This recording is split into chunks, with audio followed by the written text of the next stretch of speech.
Kjalarness was not so much a place as a landmark. It was a marked grave atop a hill with a cross at the head of it and a jelling stone a few feet away, depicting to anyone who gazed upon it that an explorer and adventurer was buried at this place. Chiseled into the stone were illustrations celebrating the life and adventures of Thorvald Eiriksson, his position in the Eiriksson family line, his conquests on land and at sea, and tucked into a corner of the stone a map of Markland. But the actual reason for his burial in Markland lay inside the grave of Thorvald, a map rolled up in his folded hands revealing the location of the Cave of Gold. For Gudrid, coming back to this place conjured a stew of different emotions that threatened to boil over. The flame of her marriage to Thorvald still burned inside her to this day, although that life had been extinguished for both of them years ago.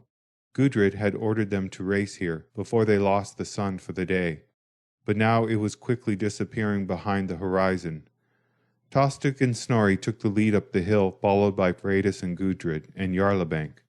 The two warrior escorts, Ingibjörg and Askir, remained in the rear, watching their backs. When Tostig and Snorri reached the top of the hill, they ran to the grave, then stopped. Gudrid arrived behind them. Freydis at her elbow, her red face dripping with perspiration and the hem of her dress dragging on the ground wet with mud. Her wheezing breath could be heard above the rustling leaves. The others followed immediately after. They all stopped when they saw Snorri and Tostig. Something wasn't right. When Gudrid reached the grave, she saw what had made Tostig and Snorri pause. The body of Thorvald, her first husband, son of Eric the Red, brother to Leif the Lucky, was gone. The flat stone lid of Thorvald's sarcophagus had been lifted off and placed on the ground next to the hole. Puddles and debris were the only things left within. Tostig knelt down and investigated the grave. This tomb has sat here like this for quite a long time. Is this the work of the Landvetter? Snorri asked, his nervousness clear in his voice. No, I don't think so. This looks like the work of something much more human, Tostig said, and looked toward the sky. All is lost. Our return to Markland has been for nothing. Tears trickled down Gudrid's cheeks. Her hopes of returning Thorvald's body to the place of his birth dissipated in the autumn wind. His body was gone, and with it the map that would lead them to the meiðmarhellir, the treasure cave. By all that is unholy in Valhalla, Freydis cursed. Curses will not solve our problem, Freydis, Gudrid snapped. I will retreat and think of an enchantment to recite for a solution. As Gudrid walked away from the rest of the group, leaving them to whisper about what this tragedy meant, Tostig took Freydis aside and began questioning her. Freydis, the position of the cave cannot be located without the second map.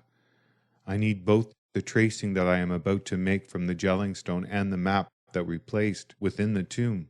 Only a combination of these two tracings will give us a complete map of the cave. I know, she answered, desperation in her voice. We have only tomorrow, Sundundoger. What are we to do? You are the best person we have, Tostig. If anyone can locate the cave, it is you. The maps do not work that way, Tostig said. He led Freydis to the jelling stone and knelt down by the map. The individual maps don't contain any visible landmark for a good reason, he said, pointing to what appeared to be random sets of lines and dots. But once the maps are laid on top of each other, the lines and dots on Thorvald's map join up with the lines on the jelling stone map, outlining the landmarks as well as the path to the cave. Freydis nodded. Then, whoever has the map knew of our previous trips to Markland, and knew of the discovery of the cave, and there is only one person that I know of who is not with us today. Your husband Ari, Tostig said, nodding. If that's true, he may know the location of the cave. At least we know that he doesn't know about the map stone, or if he found the map stone, he still wouldn't be able to open it. Only the red moon tomorrow can open the entrance into the cave, and he won't be able to find the treasure in time before the cave seals itself up again. The interior map can only be illuminated by the sun on that day, Freydis said, satisfied that even though the group was at a disadvantage, they still had one advantage in getting the treasure, and that was to fight for it. Why didn't you make another copy of the map, both the one on the stone and the one that was buried with Thorvald? Tostig asked, his voice tinged with frustration. It was a controversial decision, but we agreed that one copy leads to more copies, and we couldn't risk the secret of the treasure getting out. Gudrid returned to Freydis and Tostig. Tostig, take a tracing off the jelling stone map, then roll the rock over the side of the hill into the river. Yes, Gudrid, he answered. Jarlebank, Ingibjörg, Asgir, to me. Tostig found a birch tree with a large piece of bark peeling off it and tore it completely off. He peeled layer after layer until he was left with several sheets of the bark that were thin enough to make etchings. Freydis and Gudrid watched the others for a moment, then Freydis turned to Gudrid. Did you have a vision, Gudrid? No, the land spirits were not revealing their knowledge. I did get one thing, but I think it was more of a memory. I had a vision of Ari. I know it is uncomfortable for you, Freydis, but we must talk about it. Yes, Gudrid, I think I am comfortable with it now. Unless we have both pieces of the map, we may not be able to find this map stone, Gudrid said. I know, Freydis said, her voice tinged with frustration. What are we going to do? We are going to try to find the stone without the map, Gudrid said. Tostig is an expert tracker. Our memories of this place are strong. Ari was not with us when we found the cave the first time. If he is involved, he will not have the exact location of the treasure cave. Also, he wasn't with us when we chiseled the map into the jelling stone. I'm betting that he didn't make a tracing of it. We will start here and look for milestones, places we can't, familiar rivers and rocks, places and objects that do not change much over time. But if we fail, then we fail. But if we muster our courage and our resolve, we will not fail. We must not fail. Freydis squared her shoulders. Yes, we are Norse. This is a small obstacle compared to our journey from Brattahlid. As their conversation concluded, grunts and yells in the background drew their attention.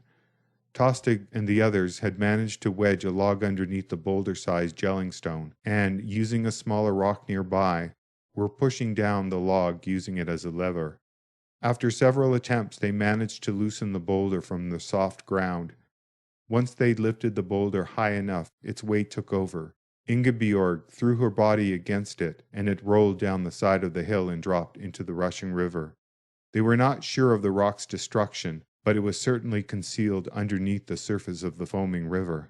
Well, that's done, Gudrid said. She looked at the sky. We must go, the day is getting away from us. She gathered the group around and quickly explained that the missing map did not mean that they were giving up the search for the treasure. It just meant that, rather than relying on a map to point the direction, they'd have to rely on their memories and on one another. It is harder, but not impossible, she told them. They got underway. Freydis, walking with Gudrid, resumed their conversation by asking, "Where are we headed?" "I am going back to the place where we saw the Chaldee father." Freydis lifted an eyebrow. "And once we arrive there?" Gudrid sighed. "I don't know, Freydis. I'm making this up as I go along." They chuckled and welcomed that brief respite from the last 2 days of tiresome traveling and disappointment. Although she was happy for his new life in Valhalla, Gudrid missed Thorvald. If he were here, he would know what to do. After all, it was he who discovered the cave. We must convince this group of people, whoever they are, that we are not a threat to them, but we are travelers and that we know nothing about the cave or the map, Gudrid said. And what about Adam? He may have already revealed who we are and what he knows of our reason for being on Markland. Yes, I have considered that, but I do not think he would. If he was truthful when he told us his reason for seeking Ari, then he will have as much to lose by revealing his true intentions as we will, Gudrid said. Meaning that our secret must be his secret as well, Freydis said. Exactly. Besides, how threatening would a pregnant woman be to them? They both laughed again. If we appear to be non-threatening, then I believe we will be all right. In fact, we may earn their trust, and they may assist us, Freydis suggested. I'm hoping that Adam has infiltrated the Chaldees. That could be our way into their trust, Gudrid said. If he hasn't betrayed us, Freydis said, her tone ominous. We need to be on our guard for anything and everything, Gudrid decided. Crouching in a row at the top of a rocky embankment, Gudrid, Freydis, Tostig, Snorri, Ingibjörg, Asgir, and Jarlebank peered at the clearing below, carefully scanning it for signs of occupancy. They saw only a cold hearth, but at the edge of the clearing, within a rocky outcropping, protruding from the ground, Gudrid spied the entrance to a cave. Gudrid could not explain why, but she felt that they were at the right location for an event. The feeling hovered just below the level of her consciousness. She didn't know what it was, premonition or merely gut feeling, but she knew that they needed to be here, right now. About to give the go-ahead for the group to proceed to the clearing, Gudrid threw up her hand instead when she saw two figures exiting the hole in the ground. One was Adam, the other was Ari. She felt her hands curl into fists, hardly believing what she saw. It clearly looked as if Adam was voluntarily accompanying the traitor, as if Adam was in league with him. She crawled back from the edge and sat with her back against the rock. Freydis joined her a moment later and returned Gudrid's shocked stare. Gudrid didn't know if Freydis' expression was due to Adam's betrayal or the shock of seeing her husband again. "Are you all right, Freydis?" Gudrid asked, noting Freydis' pallid complexion. "Yes, I think so. This was unexpected, Gudrid," she said after a moment. "I don't know how I feel." Gudrid had been a member of Eric's family for long enough to know the history of Freydis and Ari. Their love had begun with respect and compassion and blossomed into something that neither of them could always control. But they had loved each other very much, and it looked as if Freydis still loved him. Gudrid didn't know at which point their relationship began to deteriorate, but over time their passion slowly turned into anger and then into physical violence initiated by both of them. She could remember the divorce agreement. Ari's announcement that he wanted to leave Groenlandia was the last straw for Freydis, who, in a fit of rage, yelled, "You are no longer my betrothed, no longer my husband, Ari Marson. From this day forth you are dead to me." With that, she torn off her hustrulenet and thrown it into the wind, which carried it over the shore. Caught by the ocean breeze, it floated out of sight. Even though there were enough witnesses to validate the divorce, Gudrid remembered that moment more than any other as the final act of their permanent separation. Thank the Azure that Ari immediately disappeared and that the feud between both their families was mild compared to most feuds during the separation of property. Freydis' expression was reminiscent of that day. Her face displayed anger, hurt, and rage in turn as she traced her memories back to her life with Ari. Freydis was not a woman to be trifled with, but people forgot that she was a woman and she still had feelings, even though she kept them tightly contained.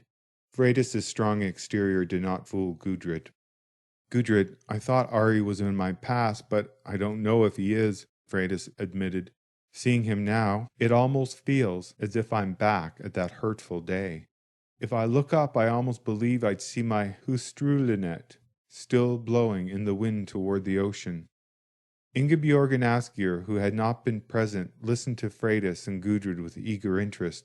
The others' glum expressions revealed that they too were reliving the events that they'd witnessed so long ago. "If you prefer not to participate, the rest of us can take care of Ari and Adam," Gudrid offered. "What will you do with Ari?" Freydis asked. Gudrid didn't know how to reply. She had her own rage to handle. Freydis saved her answering. "No, I am part of this group," she said firmly. "I will stand and fight with you. If I hesitate when the time comes, then I do not deserve to be called your kin." Gudrid didn't need to guess what Freydis meant by that comment. "Adam may have betrayed us," she said, not wanting to believe that Thorfinn was right about the untrustworthiness of the Christian. She'd sensed that he could be trusted, but there he was, talking to Ari. Moments like these confused her. Was what she saw influenced by what she felt, or was it the other way around? "Is that what your sight is telling you?" Freydis asked. "I can't be sure, but we've come too far. I'm not willing to risk our kin by taking a chance on someone that I hardly know." Gudrid looked from Freydis to the two warriors. "Ingibjörg," she said, giving a command with the look of her eyes. Ingibjörg pulled an arrow from her quiver and placed it ready in her bow. She was an experienced archer, and Gudrid was confident that she could hit Adam or Ari from their current location.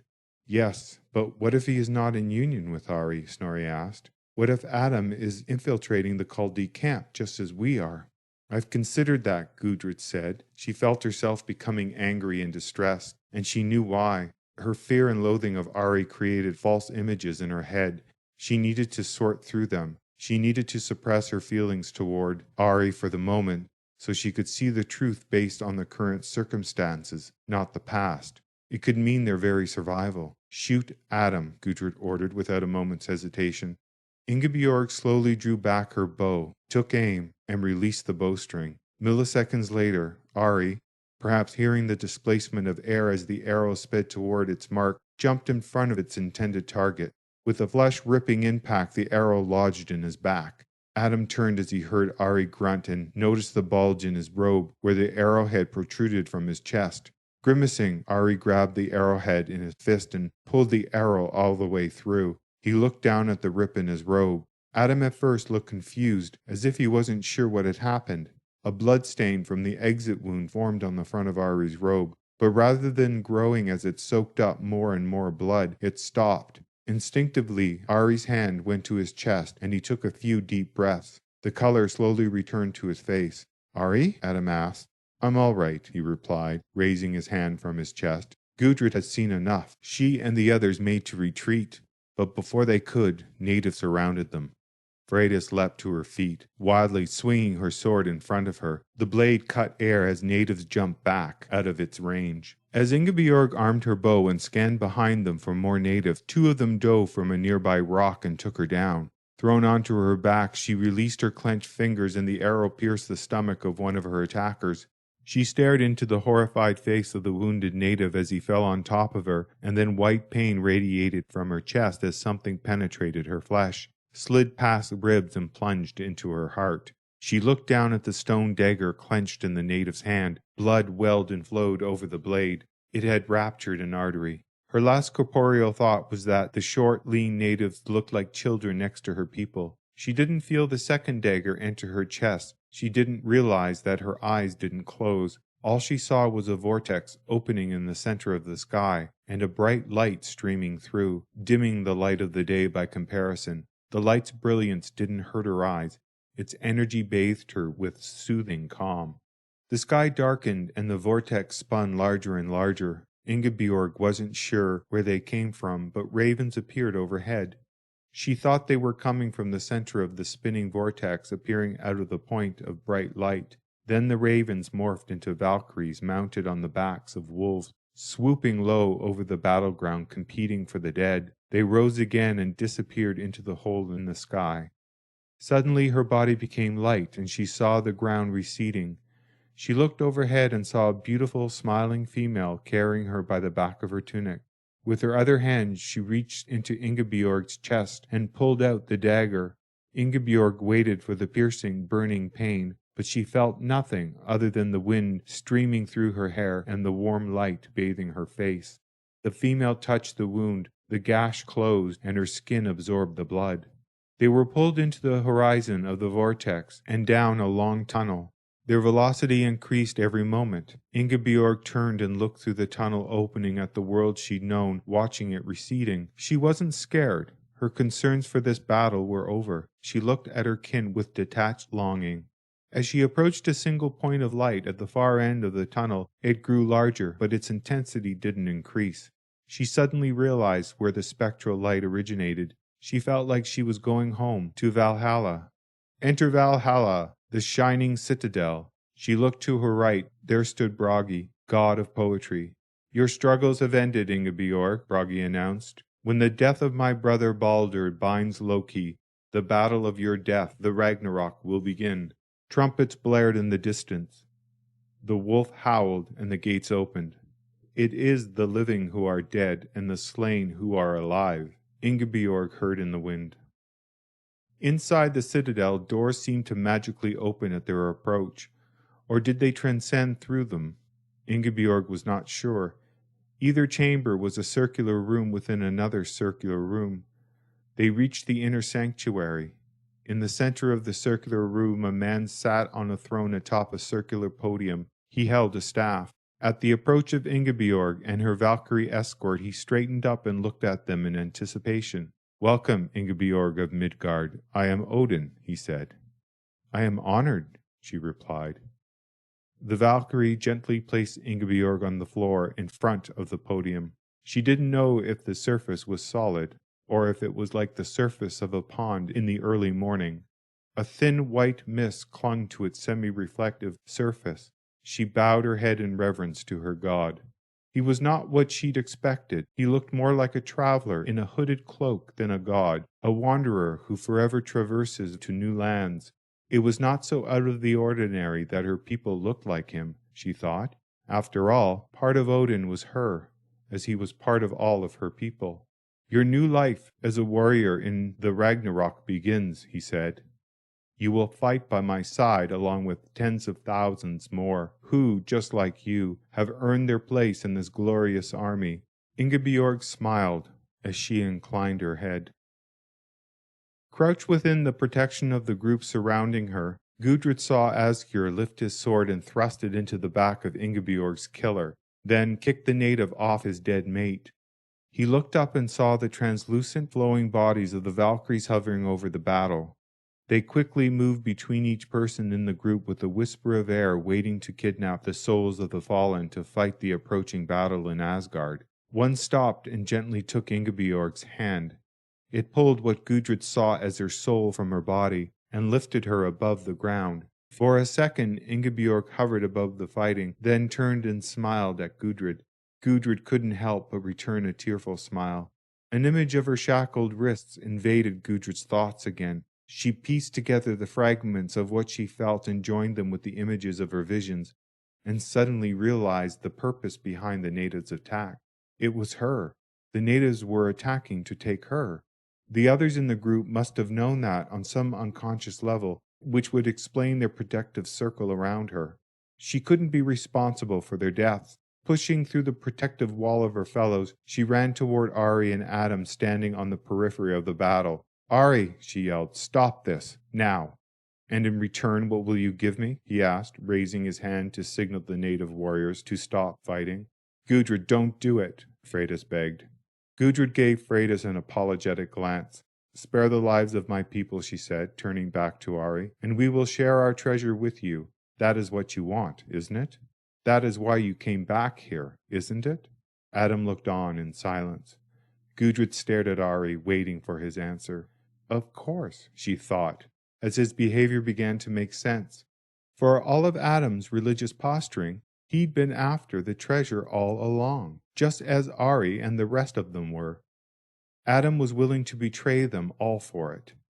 I will agree on one condition, Ari said, that you come with me, Gudrid.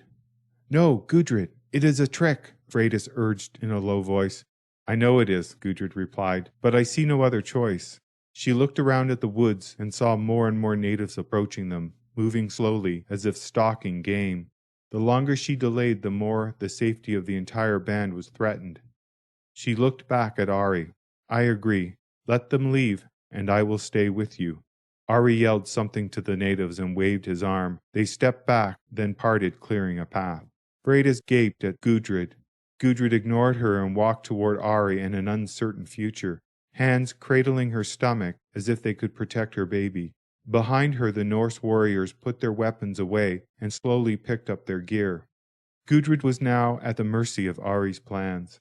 There is one last thing, Ari said to the others as they silently watched Gudrid's wrists being bound. Give me the map. Tostig slowly pulled the cloth map out of a tunic pocket and handed it to one of the nearby natives. Now, leave Markland and never return, Ari commanded, and with his army of natives, turned and disappeared into the forest, leaving the Norse warriors standing in disarray and defeat.